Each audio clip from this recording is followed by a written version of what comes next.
It's Monday, January 25th, and this is Fastlane Daily. Cars are growing too complex, and we're not the first to complain about it. We probably can't stop the rise of the self-driving car, but we need to stop and remember why we first climbed behind the wheel. On June 12, 1994, the Boeing 777 made its first flight. It was the most innovative and efficient commercial aircraft to see the skies in the 20th century. The 777, just like the Concorde and Space Shuttle, has become a statement of engineering commitment, pushing what's known to be possible.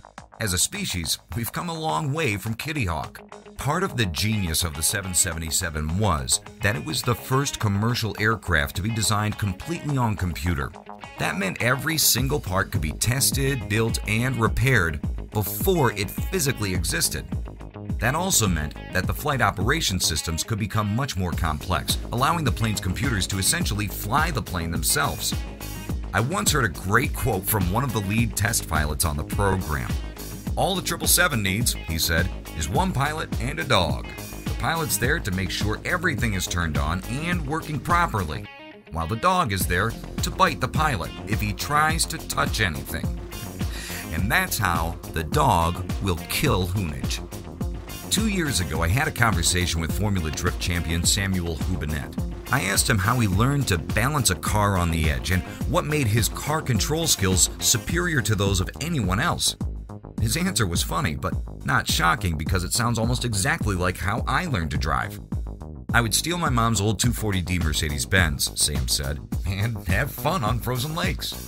It makes perfect sense. As with any skill, you need to build a foundation. Learning to find the edge at a young age and in a simple car is quite literally a crash course in becoming a good driver. We've all done it. It's part of growing up.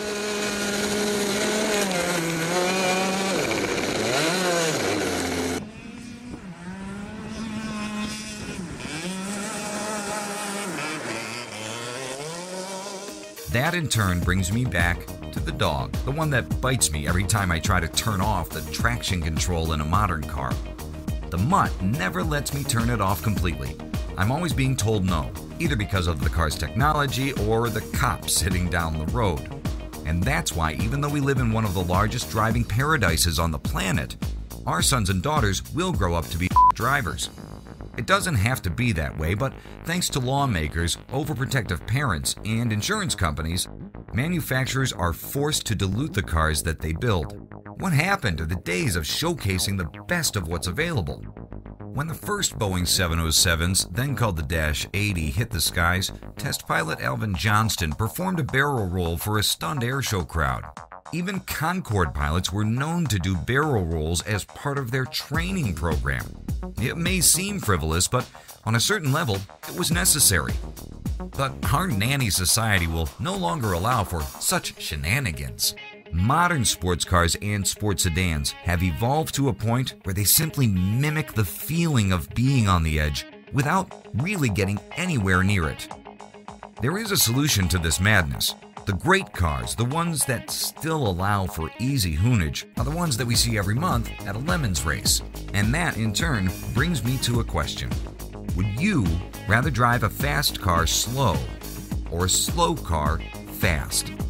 If you're asking a car enthusiast, the answer to that question will almost always be slow car fast, reaching the full potential of a car before running out of talent. There's just one problem. Manufacturers still have yet to catch on. Auto shows are continually filled with new, shiny cars, none of which tailor to the weekend racer. This is why I find the used car market such an important aspect of our driving culture. We can't stop car makers from building machines that do our work for us, but we can make the choice to drive more basic cars.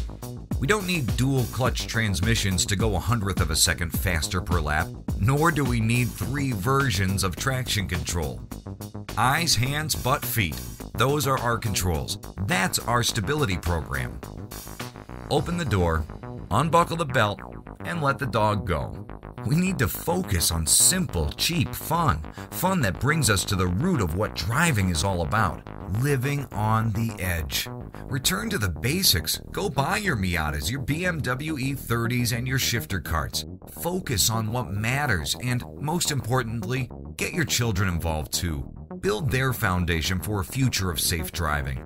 Technology will continue to evolve, but where cars are concerned, if it doesn't serve our purpose, we don't have to accept it. Do not go gentle into that good doghouse. Do not become dependent. This was an article written by J.F. Musial, edited by Sam Smith, and featured on jalopnik.com.